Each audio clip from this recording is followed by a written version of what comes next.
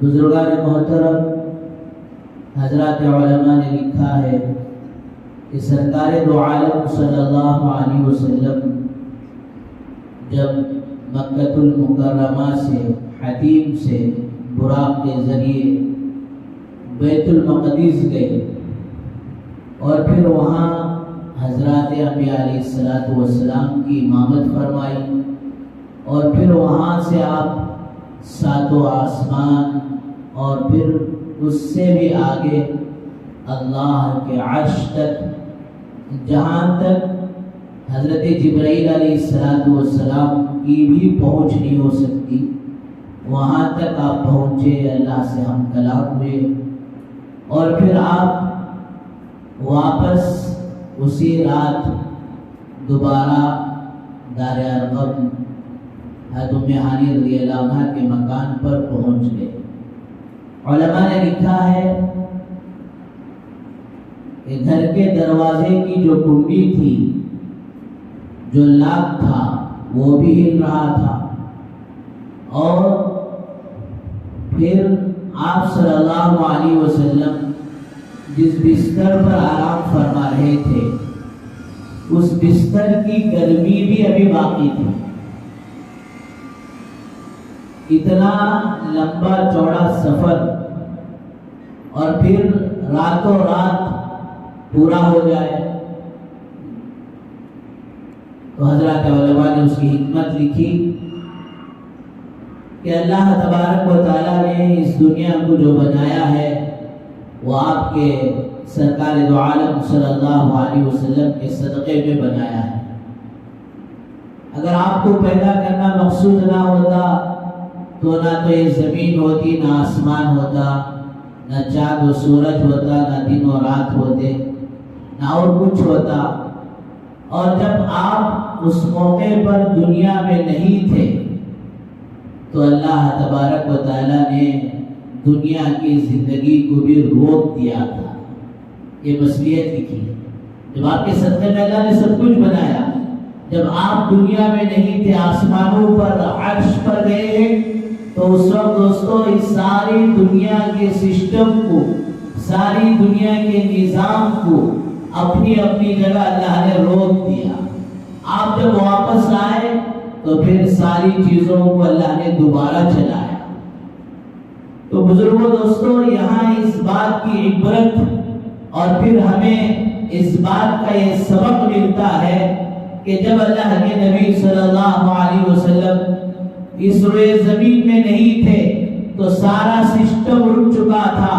فرمایا اسی طرح آج بھی جب آپ کی زندگی، آپ کی حیات مبارکہ، آپ کی سیرت مبارکہ، آپ کے اخلاق، آپ کی سنتیں، فرمایا جب زندگیوں میں نہیں ہوگی تو فرمایا زندگی بھی جام ہو جائے گی۔ جب آپ نہیں تھے تو ساری چیزیں اپنی جگہ رک چکی تھی۔ اسی طرح فرمایا کہ جب حضور اکرم صلی اللہ علیہ وسلم کی زندگی ہماری زندگیوں میں نہیں ہوگی، آپ کی تعلیمات ہماری زندگیوں میں نہیں ہوگی، تو فرمایا زندگی کے جس حصے میں نہیں ہوگی، فرمایا زندگی کا وہ حصہ جام ہو جائے گا۔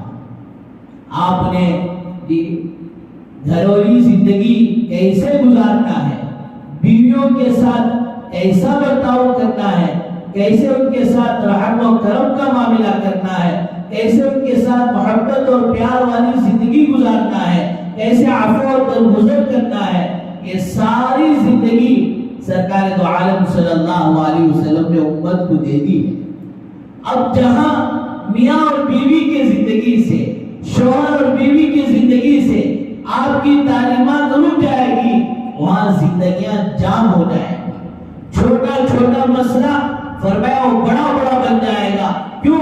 اس لیے کہ وہاں آپ صلی اللہ علیہ وسلم کی تعلیمات پر عمل نہیں کیا جا رہا ہے۔ یا آپ کی تعلیمات کو نہیں جانے ہیں، جس کی وجہ سے زندگی جام ہو گئی، جس کی وجہ سے گھر سکون کا ذریعہ بننے کے بجائے فرمایا پریشانیوں کا سبب بن چکا ہے۔ تو بہرحال بزرگوں دوستو، حضور اکرم صلی اللہ علیہ وسلم کی زندگی فرمایا کہ ہمارے سر کے بال سے لے کر پیر کے ناخن تک، ماں کی گود سے لے کر قبر کی گود میں جانے تک کی ہو۔ ایسا نہیں کہ جو ہے جہاں سہولت ملی اور جہاں کوئی بات سمجھ میں آئی تو اس پر عمل کرے، اور پھر جہاں سہولت نہیں ہے اور جہاں بات سمجھ میں نہیں آئی تو اس سے جو ہے کنارہ کشی اختیار کر لے۔ فرمایا جو سنتوں کا اہتمام کرتا ہے اسے 4 طرح کے انعامات ملتے ہیں۔ پہلا انعام المحبت فی قلوب البررہ، کہ نیک لوگوں کے دلوں میں اللہ سرکار دو عالم صلی اللہ علیہ وسلم کی سنتوں کا اہتمام کرنے کی وجہ سے نیک لوگوں کے دلوں میں اللہ محبت ڈال دیتے ہیں۔ اور پھر دوسری بات فرمایا والہیبۃ فی قلوب الفجرہ، اور فرمایا فاسق و فاجر گنہگار لوگوں کے دلوں میں سنتوں کی پیروی پر ہیبت اور رعب ڈال دیتے ہیں۔ اور تیسرا انعام فرمایا والوسعۃ فی الرزق، سنتوں کے اہتمام پر اللہ تبارک و تعالی روزی میں برکت نصیب فرماتے ہیں، اور روزی میں وسعت نصیب فرماتے ہیں، اور روزی میں کشادگی نصیب فرماتے ہیں۔ اور بالخصوص جو آدمی فجر کی نماز پڑھنے کے لیے، فرض پڑھنے کے لیے تو وہ مسجد آئے گھر سے، لیکن سنت کا اہتمام وہ اپنے گھر میں کر آئے، سنت گھر میں پڑھ کر آئے، جس کی وجہ سے میاں اور بیوی کے درمیان میں اللہ تعالیٰ محبت ڈالیں گے، اور پھر گھر کے اندر روزی میں اللہ تعالیٰ وسعت اور برکت دیں گے۔ اور پھر دوستو نوافل کو، سنتوں کو گھر میں پڑھو تاکہ ہمارا گھر قبرستان نہ بن جائے، ہمارا گھر اوورڈ تھیٹر نہ بن جائے، بلکہ ہمارے گھر کے چھوٹے چھوٹے بچوں کو والدین کی نماز کو پڑھتے ہوئے دیکھ کر نماز کی رغبت، نماز کا شوق، نماز کا اہتمام بچپن سے بچوں کی زندگی میں آئے۔ اور پھر چوتھا جو سب سے اونچا اور سب سے بڑا انعام ہے وہ بزرگوں دوستو والثقۃ فی الدین، یہ فرمایا کہ دین پر استقامت نصیب ہوگی، سنتوں کے اہتمام پر، دین پر استقامت سے چلنا نصیب ہوگا۔ اس نے فرمایا جہاں کہیں سنتوں کو سنت سمجھ کر، غیر معمولی چیز سمجھ کر چھوڑ دیا جائے گا۔ مرکز میں ایک ماشاءاللہ نو مسلم فارغر یہ مسواک کر رہا ہے، تو پھر پڑوس میں ایک آدمی یہ جو ماپیٹ مسلمان تھا وہ بھی وضو بنا رہا ہے، تو بیچارہ نیا نیا تھا، اور اسے پوچھا کہ آپ مسواک نہیں کرتے؟ کہا بھی نہیں جی، وضو بنا لی ہوتی تمہیں، سنت دی تھی وہ۔ تو بیچارہ وضو کرتے کرتے کہ ابھی اسلام میں چند مہینے داخل ہوا ہے، ایک چیز پر اسے بہت زیادہ پریشانی تھی کہ مسلمان آج ساری دنیا میں میجارٹی میں ہونے کے باوجود، حکومت ان کے ہاتھ میں ہونے کے باوجود، مال و دولت میں ہونے کے باوجود، آخر اس امت کو فٹ بال کیوں بنا لیا گیا ہے؟ فرمایا کہ دوستوں اسے یہ بات سمجھ میں آئی کہ آج مجھے یہ بات سمجھ میں آئی کہ آج امت کے دل سے سنت کی اہمیت نکل گئی۔ ایک بہت بڑی 5 لاکھ کی گاڑی ماشاءاللہ، اور اس کی انجن جاپان کی، اور پھر اس کے پارٹس یہاں کے وہاں کے، سب بھاری بھاری، گاڑی بھی بھاری، انو بھی بھاری۔ اب ماشاءاللہ اسے چلانا چاہ رہے ہیں، کوئی شک ہے کہ وہ چلے گی، یہ چل کر رک جائے گی؟ صرف دوستو 5 لاکھ کی گاڑی میں 5 روپے کی ہوا نکل گئی۔ بولو 5 لاکھ کی گاڑی ہونے کے باوجود دوستو چلے گی؟ فرمایا اسی طرح دین کے اندر سنت کو رکھا گیا ہے، بلکہ غور سے دیکھیں فرائض کم سنتیں زیادہ ہیں۔ وضو میں فرض 4 لیکن سنتیں 13 کیوں؟ اس لیے کہ سنتوں کے ذریعے سے فرائض کی تکمیل پوری ہوگی۔ تو جس نے سنت کو معمولی چیز سمجھ کر چھوڑ دیا، آئندہ چل کر دوستو وہ واجبات اور فرائض سے محروم ہوتا چلا اور پھر واجبات اور فرائض کو معمولی چیز سمجھتے رہے، ڈر اس بات کا ہے آئندہ چل کر دوستوں کہیں یہ ایمان سے محروم نہ ہو جائے۔ بہرحال بزرگوں دوستوں، حضور اکرم صلی اللہ علیہ وسلم معراج کے موقع پر آپ دنیا میں نہیں تھے، یہ روئے زمین پر نہیں تھے، سارا سسٹم رک گیا اور جب واپس آئے تو سارا نظام چل پڑا۔ ہماری زندگیاں فرمایا صحیح معنی میں سکون کے ساتھ، عزتوں کے ساتھ، برکتوں کے ساتھ، راحتوں کے ساتھ چلے تو فرمایا اس کے لیے ضروری ہے کہ آپ صلی اللہ علیہ وسلم کی زندگی ہماری زندگی، آپ کی تعلیمات پر ہمارا بھرپور عمل ہو۔ اور دوسری بات دوستو اس موقع پر جو عرض کرنا ہے وہ یہ ہے کہ آپ نے معراج کے موقع پر نماز کا بہترین اور قیمتی تحفہ لایا۔ صحابہ کو نماز ملی تو فرمایا ان کی خوشی کا ٹھکانہ نہیں تھا، وہ تو یوں سمجھتے تھے کہ اب جو ہے ہمیں اللہ سے لینے کا موقع مل گیا۔ اور حضرات صحابہ کرام رضی اللہ عنہم اجمعین کی سیرت ہے کہ آپ نے دو رکعت نماز پڑھ کر اپنے مسائل کو حل کر لیا۔ نماز اتنی قیمتی دولت ہے، اور آج اللہ معاف فرمائے دوستو مسلمان نماز سے غافل ہوتا چلا گیا۔ 5% مشکل سے نمازیں ملتی جی، وہ نمازیں چھوڑو 8 کی، 360 کی، 8 کی جمعہ 8 کی پڑھنے والے، 8 کی خاندان میں کسی کا جنازہ ہو گیا، جنازے کی نماز پڑھنے والے، 360 کی سال میں ایک مرتبہ فرمایا عید کی نماز آئے تو اس کا اہتمام کرنے والے۔ بزرگوں دوستو حدیث میں آتا ہے کہ جسے فرض نماز کے بعد 2 رکعت نفل فرمایا پڑھنا کوئی ضروری نہیں ہے، پڑھنے پر بندے کو اجر ملے گا، نہیں پڑھنے پر کوئی پکڑ نہیں ہے۔ فرمایا سنت ابھی نہیں پڑھا ہے، ابھی واجب کی بات نہیں، فرض کی بات نہیں، فرمایا 2 رکعت نفل نماز کی اگر کسی کو توفیق ہو گئی، خدا کی قسم 7 زمین اور 7 آسمان کی سلطنت، حکومت، دولت، مال سب کچھ ہو، فرمایا اس سے کہیں زیادہ یہ 2 رکعت نفل کا اجر و ثواب ہے۔ کیوں؟ یہ 2 رکعت نفل میرے بزرگوں ہمیشہ کے لیے ہمارے نام اعمال میں، ہماری زندگی میں رہ جائے گی، اور پھر یہ 7 زمین کی سلطنتیں فرمایا ایک دن ختم ہو کر فنا ہو جائے، جبکہ سنت کا درجہ اس سے بڑا، واجب کا درجہ سنت سے بڑا، اور پھر فرض کا درجہ دوستو وہ واجب سے بڑا۔ اور فرمایا نماز ایک ایسی عبادت ہے کہ فرمایا جس میں کبھی کسی کو کسی موقع پر دوستو معاف نہیں ہو سکتی۔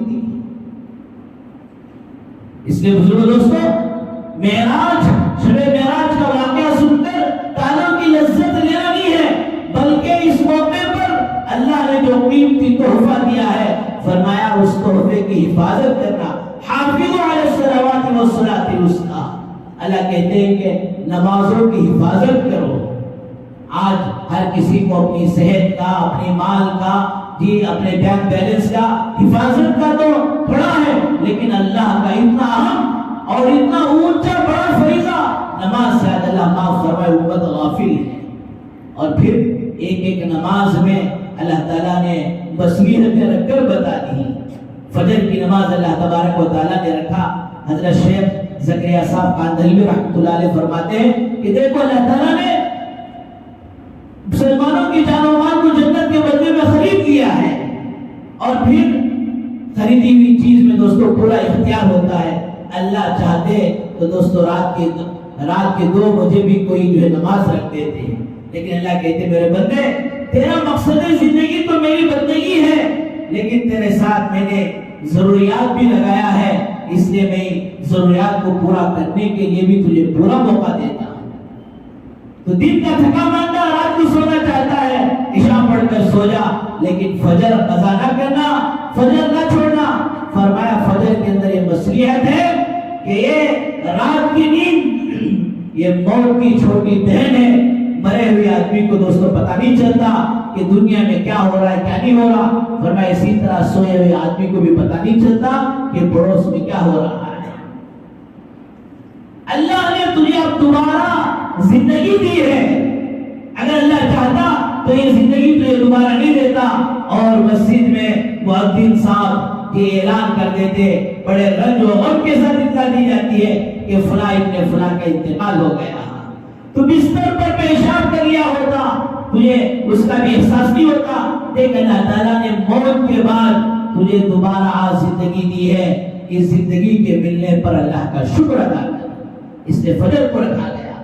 اور ظہر فرمایا کہ سورج بڑی آب و تاب کے ساتھ، بڑے جوش کے ساتھ نکلا تھا، اب اسے کوئی آنکھ ملا کر دیکھنے کی ہمت اور طاقت نہیں رکھتا تھا۔ اب وہ ظہر کا وقت ایسا ہوتا ہے، زوال کا وقت ایسا ہوتا ہے، وہ ڈھلنا شروع ہوتا ہے۔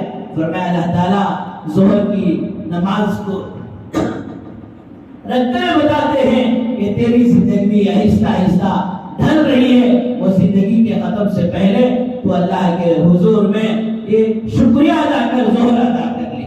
اور عصر کی نماز کے وقت یہ اب سورج پیلا ہونا شروع ہو جاتا ہے، اللہ کہتے ہیں کہ دیکھ تیری زندگی کے اندر بھی ایک دن جوانی سے بڑھاپا آ جائے گا، جوانی میں عبادت کر لے تاکہ تو جب عصر میں قبر میں پہنچے گا اس وقت میں تجھے یاد کر لوں۔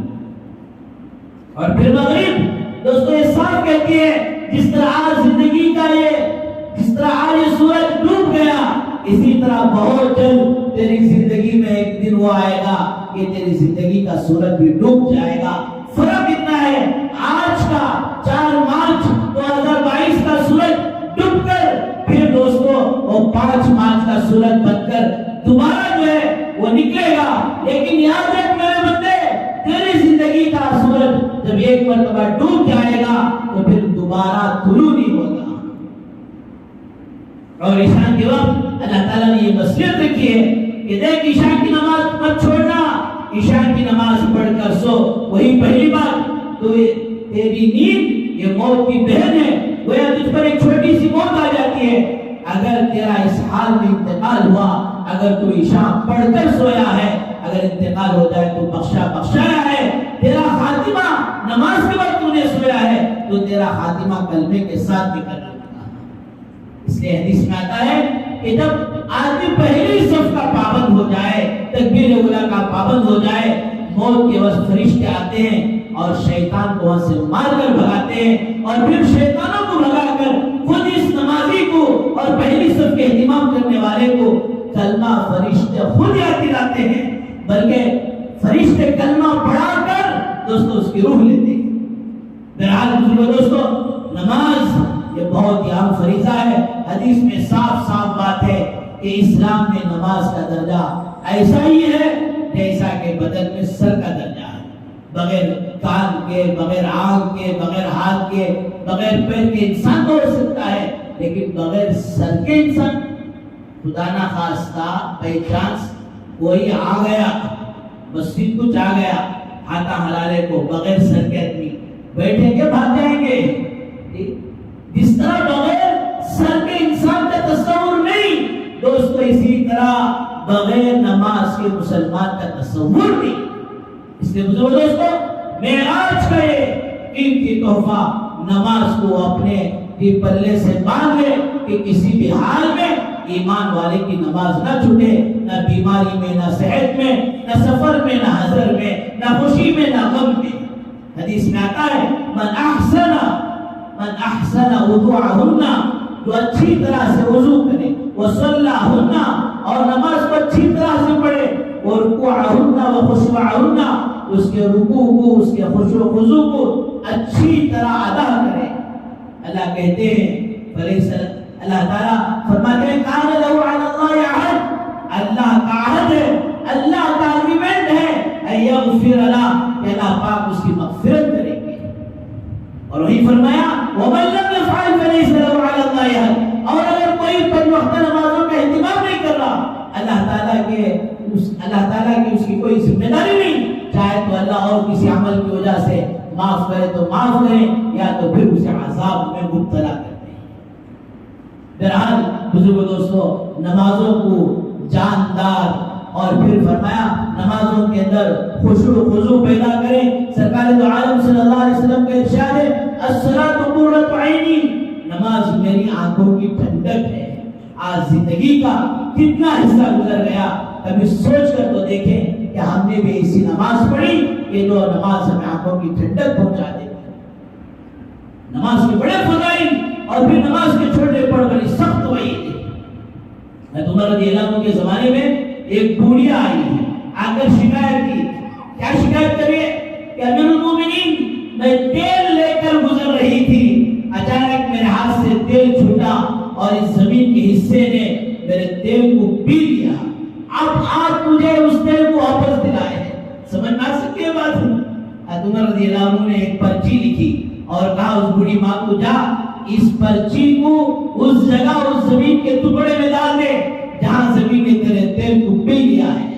وہ بوڑھی گئی اور جا کر دوستوں اس جگہ جو ہے اس پرچی کو اس چیٹی کو ڈالا اور پھر اپنا کھٹورا پکڑا، پانی کی طرح تیل ابل کر دوستوں وہ کھٹورے میں آ گیا۔ سارے پریشان کہ امیر المومنین نے آخر ایسی کیا بات لکھی تھی۔ اب جا کر اس پرچی کو کھول کر دیکھا، اس میں بات لکھا تھا وہ زمین کے حصے صحیح سلامت اس بوڑھی کے تیل کو واپس کر دے ورنہ کسی بے نمازی کو تیری جگہ دفن کر دوں گا۔ ہمارا اتنا ڈر اس زمین کے حصے کو لگا تھا کہ اس نے تیل اگل دیا۔ کتنے حضرات اولیاء اللہ حضرت پیران پیر رحمۃ اللہ علیہ کے ساتھ ایسے تھے وہ تو صاف کہتے کہ کوئی بے نمازی مر جائے تو اس کی نہ تو جنازے کی نماز پڑھو نہ تو مسلمانوں کے قبرستان میں اسے جگہ دو۔ امام اعظم ابو حنیفہ رحمۃ اللہ علیہ کا یہ ہم پر احسان ہے، حضرت نے لکھا کہ کفر کا مرتد نہیں ہوا ہے، اپنی زبان سے کفر کو تو ظاہر نہیں کیا، نماز کے چھوڑنے کا وہ گنہگار ہوگا۔ اس کی جنازے کی نماز بھی پڑھو اور پھر اسے مسلمانوں کے قبرستان میں دو۔ اگر پیران پیر رحمۃ اللہ علیہ کا دور ہوتا تو دوستوں بے نمازی کو مسلمانوں کے قبرستان میں آج بھی جگہ نہیں ملتی۔ اللہ ہم سب کی حفاظت فرمائے۔ نماز کو بناؤ، قرآن کہتا ہے ان الصلاۃ تنہی عن الفحشاء والمنکر کہ بے شک نماز بے حیائی اور بری باتوں سے روکتی ہے۔ آج اللہ معاف فرمائے ہماری نمازیں اسی لیے بنی جس کی وجہ سے فرمایا نمازی نماز پڑھتے ہوئے گناہوں سے نہیں روکتے، اور فرمایا جس دن اس کی نماز بن جائے گی فرمایا یہ نماز اسے سارے گناہوں سے روکے گی اور پھر یہ نماز اللہ سے قرب کا ذریعہ اور سبب بنے گی۔ بخاری کی روایت ہے معراج اللہ کے نبی صلی اللہ علیہ وسلم کو ہوئی ہے لیکن ہم میں سے کسی کو معراج ہو نہیں سکتی، لیکن فرمایا نماز کے بارے میں الصلاۃ، نماز یہ معراج المومن ہے۔ مومن کی معراج کیا مطلب؟ بخاری کی روایت ہے جب آدمی سجدہ کرتا ہے گویا اپنے سر کو اللہ کے قدموں میں اللہ کے گود میں رکھ دیتا ہے، لیکن اور پھر اس نماز کے ذریعے سے مسائل حضرات صحابہ حضرات اولیاء اللہ حضرت رابعہ بصری رحمۃ اللہ علیہ کے بارے میں آتا ہے کہ گھر میں پیاز کی ضرورت تھی اور کچھ بھی نہیں تھا، گئی 2 رکعت نماز پڑھی اور اللہ سے مانگا، اللہ سے ایسا تعلق جو ہوا تھا ایسے اللہ کی ولیاں تھی اور باہر آ کر اپنا دامن پکڑ کر کھڑی ہو گئی کہ چیل اڑتے ہوئے پیاز گرا گرا کر جا رہی ہے۔ نمازیں ایسی بنی تھی، آج اللہ معاف فرمائے ہماری نمازیں بوڑھی ہو چکی ہیں، کیوڑی ہو چکی ہیں، ہمیں پتہ ہی نہیں کہ امام نے پہلی رکعت میں کیا پڑھا اور دوسری رکعت میں کیا پڑھا، اور 4 رکعت پڑھتے ہوئے کنفیوز ہیں کہ تیسری رکعت میں اور چوتھی رکعت میں۔ حضرت مولانا رومی رحمۃ اللہ علیہ نے عجیب و غریب واقعہ لکھا ہے کہ 2 دوست تھے، اس میں سے ایک بیچارہ جو ہے بوڑھا تھا اور ایک جو ہے اچھا تھا۔ اب جو آدمی اچھا تھا وہ بیمار پڑ گیا، اب بوڑھا دوست اس کی عادت کے لیے گیا اور بڑی گہری دوستی تھی، بیمار پڑ کر بڑی ایک مدت بہت سارے دن پار کر اس نے گیا۔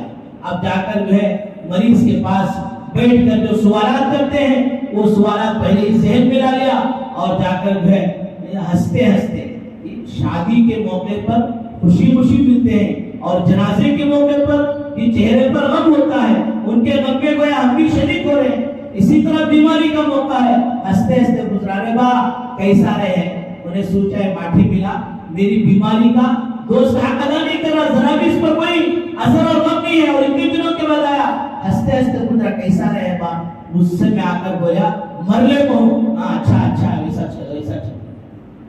اب بیمار کے پاس جاتے ہیں تو پھر شادی بیاہ کے بارے میں کیا پوچھتے ہیں، دوائی کے بارے میں پوچھتے ہیں، کیا ہوا لے رہا ہے ٹیبلٹ، زہر لے کو اور بہت اچھی دوا ووش لیتے رہو۔ اب بیمار کے پاس جاتے ہیں تو پھر شادی بیاہ کے بارے میں کیا پوچھتے ہیں، دوائی کے بارے میں پوچھتے ہیں، کیا ہوا لے رہا ہے ٹیبلٹ، زہر لے کو اور بہت اچھی دوا ووش لیتے رہو۔ پھر آگے سوال کیا بھئی کس کے پاس علاج کرا رہا؟ کون سے ڈاکٹر کے پاس؟ غصے میں بولا اسرائیل کے پاس، اور بہت بہترین ڈاکٹر ان کے پاس ہی علاج کراتے رہو، ان کے علاج کے بعد کسی اور ڈاکٹر کے علاج کی ضرورت ہے۔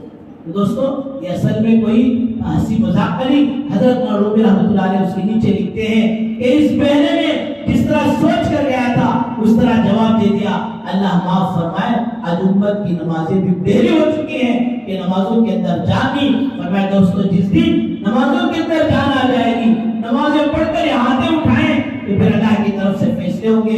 اللہ تعالیٰ سے دعا فرمائے اللہ تعالیٰ معراج کے موقع پر جو قیمتی اور عظیم الشان کا تحفہ دیا ہے اس پر ساری زندگی ہمیں بھرپور عمل کرتے رہنے کی توفیق و سعادت نصیب فرمائے۔ وآخر دعوانا الحمدللہ رب العالمین۔